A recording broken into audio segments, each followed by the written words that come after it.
Tudo bem? É bom ter a sua companhia para estudarmos a Palavra de Deus. Hoje estudaremos a lição de número 13 da revista Palavra e Vida. A lição é escrita pela educadora religiosa Ana Valéria Mesquita Alves. A lição é baseada em Abacuque. O título da lição é Quando a adversidade são os tempos difíceis. Não precisamos dizer para ninguém que estamos vivendo tempos difíceis. E essa lição tem tudo a ver com o que vamos... Esse momento tem tudo a ver com a lição que vamos estudar agora, quando Abacuque estava percebendo a injustiça imperar, a dificuldade aumentar, e ele então começou a orar a Deus, até de forma bastante apreensiva. Abacuque, capítulo 1, depois uma parte do capítulo 3, versículos 17 e 18, diz assim, Abacuque 1, de 1 a 4, depois Abacuque 3, 17 e 18, diz assim, Abacuque 1, de 1 a 4. Até quando, Senhor, clamarei por socorro sem que tu ouças? Até quando gritarei a ti violência sem que tu tragas salvação? Por que me fazes ver a injustiça e contemplar a maldade? A destruição e a violência estão diante de mim. A luta e conflito por todo lado. Por isso, a lei se enfraquece e a justiça nunca prevalece.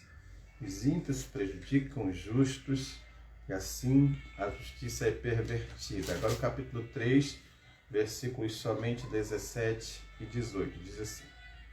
Mesmo não florescendo a figueira e não havendo uvas nas videiras, mesmo falhando a safra de azeitonas, não havendo produção de alimentos nas lavouras, nem ovelhas no curral, nem bois nos estábulos, ainda assim eu exultarei no Senhor, me alegrarei no Deus da minha salvação. Vamos orar? Obrigado, Deus, por essa oportunidade preciosa, por estarmos em contato com a Tua Palavra, que o Senhor esteja abençoando o coração de cada ouvinte, em nome de Jesus. Amém.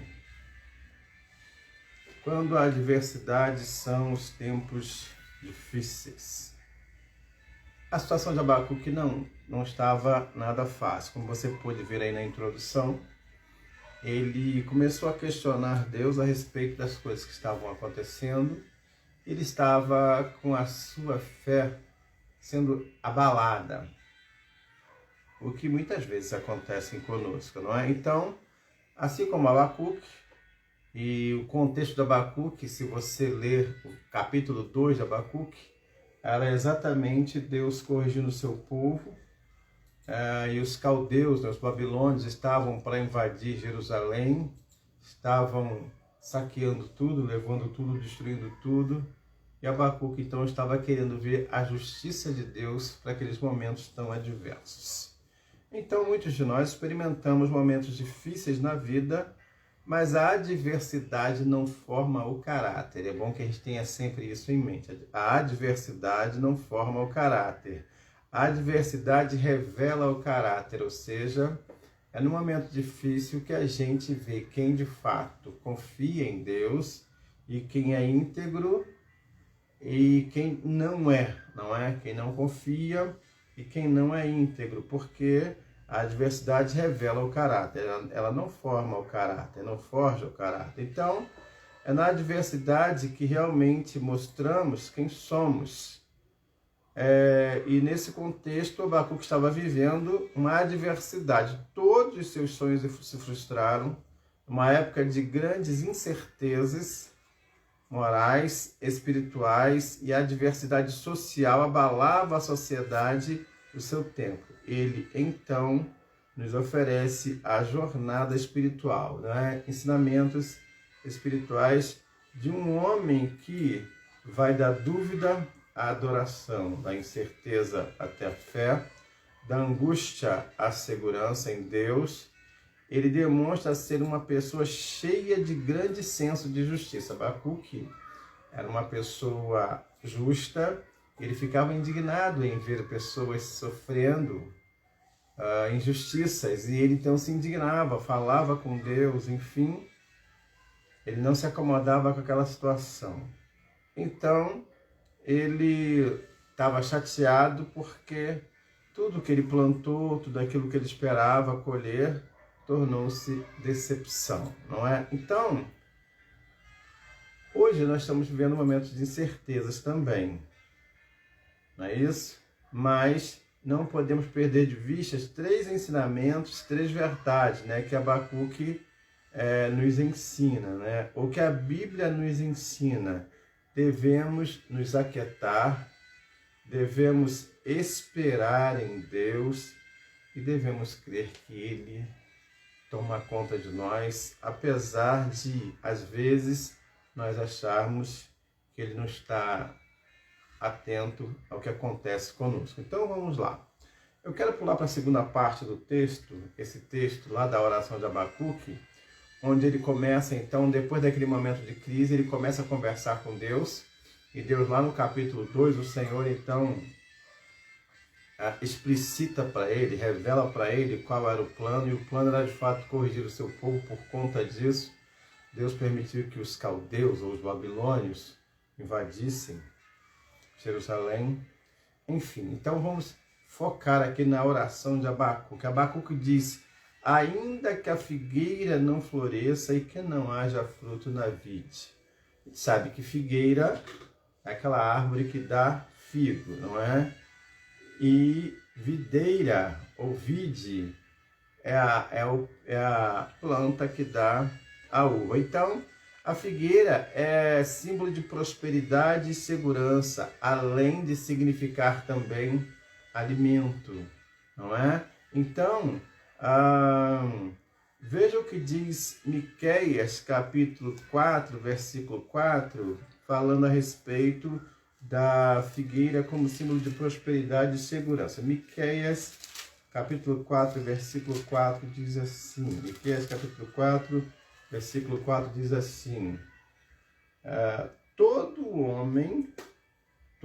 homem poderá sentar-se debaixo da sua videira, debaixo da sua figueira, e ninguém o incomodará, pois assim falou o Senhor dos Exércitos. Então, no momento de agricultura, o homem que tivesse a sua figueira, a sua videira, tivesse a sua plantação produzindo frutos, ele então era considerado um homem próspero, um homem seguro. Então, em outras palavras, quando Abacuque diz, né, ainda que a figueira não floresça e nem haja fruto na vide, Abacuque está dizendo, olha, ainda que nós estejamos longe de termos uma vida próspera, ainda que estejamos longe de estarmos seguros nas coisas desse mundo, recursos desse mundo, ainda assim nós confiaremos no Senhor. Então, vejam bem, ele fala de figueira, fala de videira ou de vide, não é? Os figos eram fruto, claro, são frutos da figueira, e eles eram usados também como remédio para as feridas. Se você for ler lá, não vou ler agora, mas você pode ler aí na sua Bíblia. Se você for ler 2 Reis, versículo 20, capítulo 20, versículo 7, você vai ver lá o texto fazendo menção de pasta de figueira, de uma compressa de figueira sendo aplicada sobre a ferida e essa ferida sendo sarada. Então, Abacuque está desabafando, né? E agora então ele está adorando a Deus mesmo diante das dificuldades. Isaías também diz, né, a respeito da utilidade e da bênção que é o figo. Mas vamos lá. A figueira no Novo Testamento foi utilizada por Jesus para falar da esterilidade espiritual e da falta de fé. Lembram-se quando Jesus foi buscar fruto naquela figueira e chegando lá não encontrou? Lembra-se? Então, ela simboliza a nossa vida espiritual que precisa estar viva e produzindo frutos todo o tempo, sob pena de secarmos, de morrermos espiritualmente, não é? De sermos arrancados da terra, claro, espiritualmente falando. Então o profeta Abacuque, mesmo vendo a falta de fé do povo, mesmo vendo o povo em momentos de escassez, mesmo o seu coração não entendendo direito o que Deus estava fazendo, ele estava em crise, questionando até a própria inércia de Deus. Claro, na visão dele, Deus age no momento certo, então ele estava achando que Deus estava inerte, não estava fazendo nada, mas ele então, nessa oração, ele expôs a sua fé como um homem de Deus vivendo em época de crise. Nós também somos assim, por vezes achamos que Deus não está atento às necessidades, mas o que nos sustenta é a nossa fé, e foi exatamente o que sustentou também Abacuque. E aí a pergunta que a autora da lição faz, que eu também faço a você, é: como é que vai a sua fé? Quais são os frutos que você tem produzido, não é? Saiba que ainda que a sua figueira não esteja florescendo, você precisa continuar crendo no Senhor. Porque diante das crises, nós temos duas escolhas a fazer: continuar crendo no Senhor, sabendo que Ele está no controle, ou abandonarmos a nossa fé, o que não vai resolver nada e só vai nos empurrar para um abismo ainda mais profundo. Então, ainda que nós estejamos vivendo as adversidades, vivendo as adversidades desses dias, creiamos no Deus que continua no controle de todas as coisas e que nos dá esperança de dias melhores, não é? Nos dá esperança de dias melhores. A Bíblia fala que todas as coisas cooperam para o bem daqueles que amam a Deus. Não quer dizer que a gente vai gostar de tudo que aconteça. Não quer dizer que tudo que aconteça é fruto, a gente vai passar por aquele momento com alegria. Não quer dizer isso. Quer dizer que todos esses momentos, mediante todos eles, nós podemos crescer se a nossa fé estiver alicerçada no Deus vivo. Segundo ponto, a segunda parte dessa oração que Abacuque faz: ainda que falhe o produto da oliveira, ou ainda que a oliveira minta, em umas outras versões. Ou seja, ainda que a oliveira, que o pé de oliva não dê fruto. A oliveira, a gente sabe, era uma planta nativa da Palestina e muito comum ali. E quando o povo de Israel entrou para tomar posse da terra prometida, está lá em Deuteronômio 6:11, não vou ler agora, mas você pode ficar à vontade para ler. O fruto da oliveira é a azeitona, da qual se produz o azeite, que serve para unção, entre outras utilidades. Servia também como um remédio, A gente sabe que a medicina não estava tão avançada, e então passava-se azeite nas feridas, óleo nas feridas. Então, quando Abacuque fala a respeito de que ainda que falhe o produto da oliveira, ele está dizendo: olha, ainda que essa adversidade se aprofunde um pouco mais, ainda que ela vá um pouco além, ainda que a gente não veja uma saída para isso, mas ainda assim continuaremos confiando no Senhor. Então, os judeus faziam a associação, da oliveira com a cura, com a saúde, com a longevidade. Um pé de oliveira dura mais de 1000 anos. Há quem diga que lá no Jardim das Oliveiras, onde Jesus costumava orar, lá no Monte das Oliveiras, ainda existem oliveiras lá da época de Jesus, porque são plantas longevas, plantas que duram muito tempo. Então, a oliveira, ela também, além de outras coisas, ela pode representar cura, pode representar longevidade, vida longa, não é?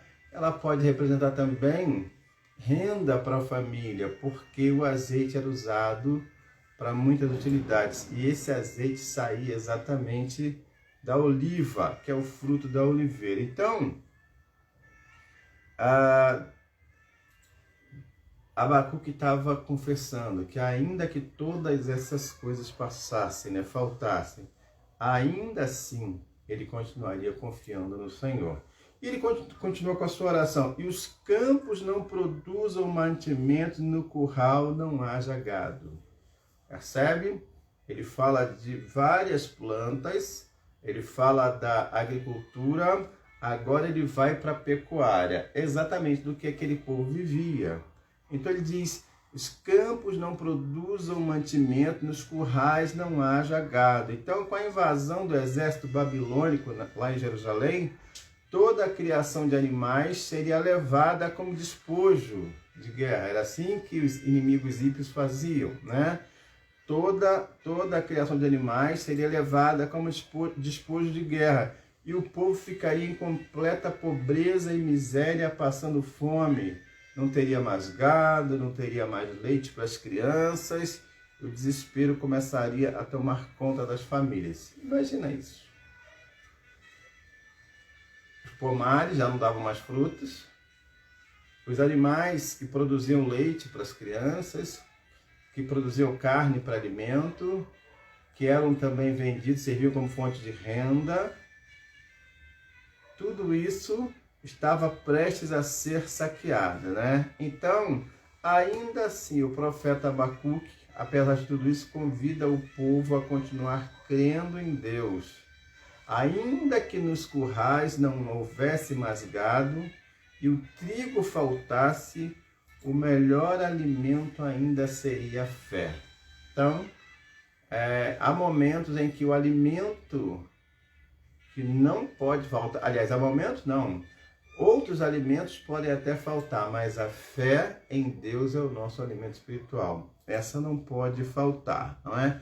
E a segunda parte da oração, uma outra parte seguinte da oração, aliás, o versículo 18, diz assim, todavia eu me alegrarei no Deus da minha salvação. Essa declaração é bastante profunda. Abacuque não era um louco, ele não era um insano.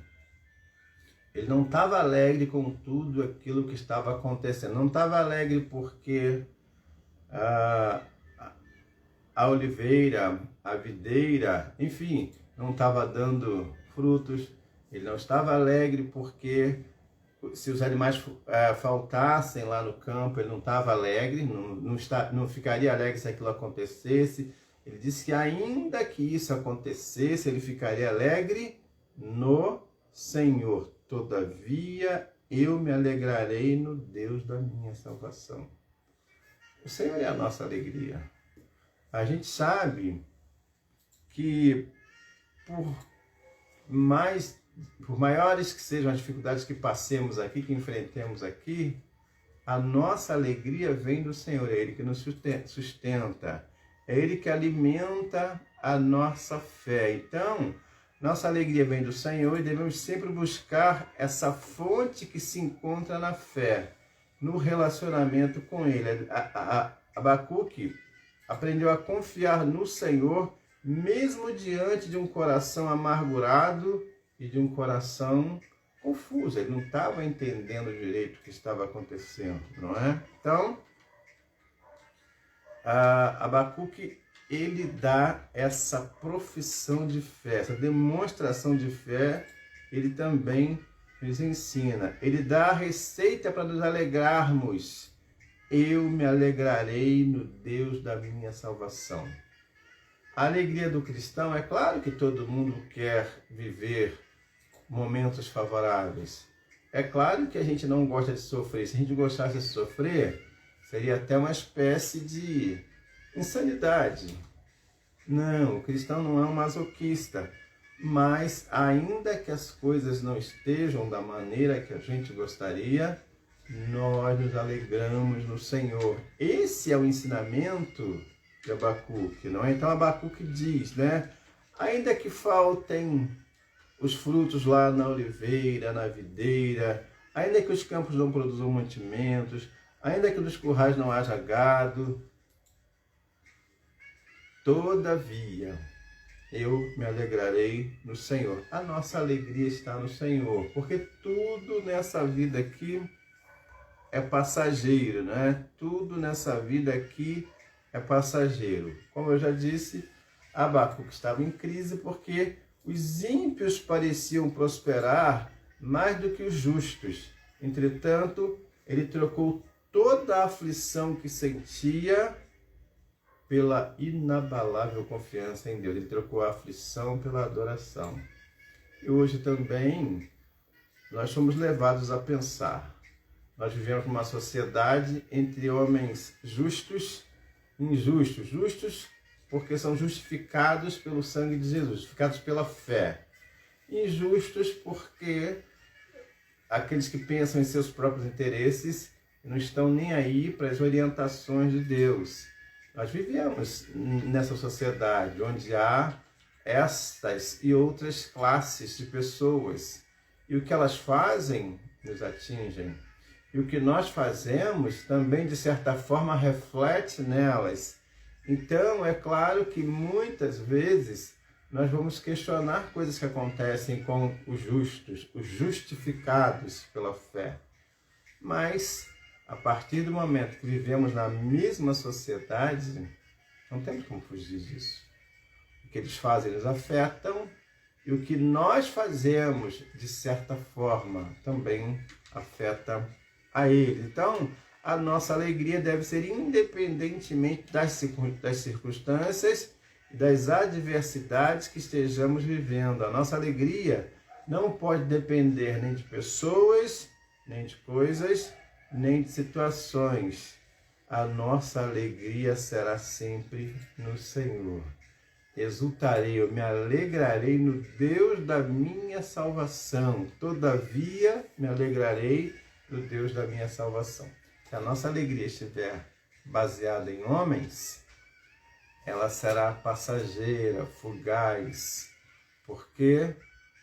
Porque por melhores que sejam os nossos amigos, eles falham, assim também como nós falhamos. Então a nossa alegria não depende de mecanismos externos, ela sempre será vinda do Senhor, na confiança que nós temos em Deus. Todavia, eu me alegro no Senhor, embora por aquele momento que o profeta viveu, ele estivesse assim, no abismo da derrota, numa crise muito grande de fé. Então, para concluirmos, mesmo no meio da ruína absoluta e das dificuldades que ele estava atravessando, ele nos ensina a confiar em Deus, não é? Ele nos ensina a confiar em Deus. O profeta estava preparado para confiar em Deus e ele percebeu a paz interior que ultrapassava todo entendimento humano e que não dependia da prosperidade externa. Isso é fé. Fé é isso. É quando tudo está ruindo ao nosso lado e ainda assim nós continuamos crendo no poder de Deus. Isso é fé. Fé quando está tudo bem, não é fé, não é? Não é fé. A fé é provada de fato quando as coisas não estão correndo como nós gostaríamos que elas acontecessem. Então, o profeta, com toda a adversidade que estava iminente, ele declarou a sua fé em Deus, falando que nada o faria abandonar o Senhor. Todavia, eu me alegrarei no Senhor, apesar das dificuldades. Essa foi a oração dele, não é? E aí, a nossa pergunta é: como é que tem estado o exercício da sua fé? Ainda que estejamos passando por dificuldades, como Abacuque passou, nós precisamos estar firmes no Senhor. É dele que vem a nossa alegria e que vem o nosso consolo, o nosso sustento, né? Então não importa se estamos em escassez ou em fartura, em tempestade ou bonança, em tempos de derrota ou vitória, se experimentamos o fracasso ou o sucesso, não importa. Lembra-se do que Paulo falou? Paulo disse: sei passar necessidade, mas também sei ter fartura. Não é? Então aí no final ele conclui esse texto: tudo posso naquele que me fortalece. É exatamente nesse sentido que Abacuque também orou. Todavia eu me alegrarei no Deus da minha salvação. Todavia eu me alegrarei naquele que me fortalece todos os dias. Então, para nós pensarmos e agirmos, as dificuldades são reais, não é? E muitas vezes inevitáveis. Aliás, na maioria das vezes elas são inevitáveis. E como nós temos enfrentado as dificuldades do dia a dia? Como é que a gente tem enfrentado essa pandemia, essa doideira que está completamente fora do nosso controle e a ciência ainda não descobriu uma saída para ela, e as nossas autoridades estão travando lutas, queda de braço para ver quem decide mais e quem manda mais. São homens que, apesar até de falar em Deus, alguns deles, de comunhão com Deus, de temor a Deus, eles não têm quase nada. São pessoas que conhecem somente um Deus teórico, porque se conhecessem o Deus de fato, o Deus vivo, eles estariam muito mais preocupados com as vidas humanas. Nesse momento em que eu estou gravando essa lição, eu recebi a informação que são 160 mil pessoas mortas pela Covid. 180, melhor dizendo. 180 pessoas mortas pela Covid. 180 mil, né, pessoas mortas pela Covid. E o povo e as nossas autoridades estão brigando para ver quem manda mais, quem vai trazer a vacina, quem vai... Não estou acusando um e defendendo o outro. Estou dizendo que a sede de poder tem levado o homem a perder aquilo que ele tem de mais precioso que Deus deu, que é a sua humanidade, aquele seu senso humanitário. Segunda questão para a gente pensar e agir, não é? Em meio às adversidades, Deus tem sido alvo da sua confiança. Todavia, eu me alegrarei no Senhor. Lembra-se da oração de Abacuque? Ainda que falte isso, que falte aquilo, que não tenha isso, que não tenha aquilo. Eu não vou me alegrar com essas faltas, não porque eu não sou louco. Não vou me alegrar com as lutas da pandemia, não porque eu não sou louco. Mas eu vou me alegrar no Deus da minha salvação. Ele supre todas as minhas necessidades, é Ele que me fortalece a cada dia. Terceira questão para nós pensarmos e para nós agirmos, né? Muitos têm como motivo de alegria coisas, pessoas, bens materiais ou situações. E qual tem sido o real motivo da nossa alegria? Se a nossa alegria não estiver alicerçada no Senhor, ela vai oscilar. Porque pessoas falham. Coisas às vezes acontecem, às vezes não. Situações nem sempre são agradáveis, às vezes está tudo bem, mas há um momento em que a rota, né, o curso da vida muda, e estava bem, daqui a pouco passa a não estar. Então, queridos, 180 mil mortos pela Covid, não é? Graças a Deus por aqueles que partiram com Cristo, porque eles sabem que eles foram para um lugar onde não tem mais enfermidade. Mas isso não nos isenta de sermos cidadãos desse mundo e nos indignemos com as injustiças que acontecem. Abacuque tinha confiança em Deus, mas ele se indignou com as injustiças. E ele chegou até a dizer para Deus: Senhor, eu oro, o Senhor não faz nada. Mas no final ele percebeu que não era bem assim. E ele então, que começou reclamando, terminou adorando. Esse deve ser a nossa postura. Podemos até não entender o que Deus está fazendo, o que Deus está permitindo que seja feito. Mas a nossa postura deve ser de confiança e de adoração. Nós não nos alegramos em nada disso. Nós nos alegramos no Deus da nossa salvação. Que você possa confiar nesse Deus. E se você ainda não tem Jesus no seu coração, abre o seu coração para Ele. Aqui nesse mundo é assim. A gente está sujeito a muitas coisas, muitas intempéries, muitas dificuldades. Mas o Senhor foi preparar para nós um lugar onde não há mais dificuldades. Então que o Senhor abençoe a sua vida Muito obrigado mais uma vez pela sua participação. Vamos orar de novo. Obrigado, Deus, por essa pessoa que está participando conosco desse nosso bate-papo, dessa nossa reflexão bíblica. Que o Senhor abençoe essa pessoa, que o Senhor abençoe a sua família. E, ó Pai, desperta a fé nesse coração. Se essa pessoa não tem Jesus, que ela nesse momento abra o seu coração para Jesus. E se ela já tem Jesus, mas a fé está um pouco abalada por conta das muitas dificuldades, das muitas lutas, que o Senhor seja o fortalecimento da fé dessa pessoa e que ela possa confiar no Senhor, assim como Abacuque fez. Nós oramos em nome de Jesus. Amém. Abraço, querido, abraço, querida. Deus abençoe a sua vida. Em nome de Jesus.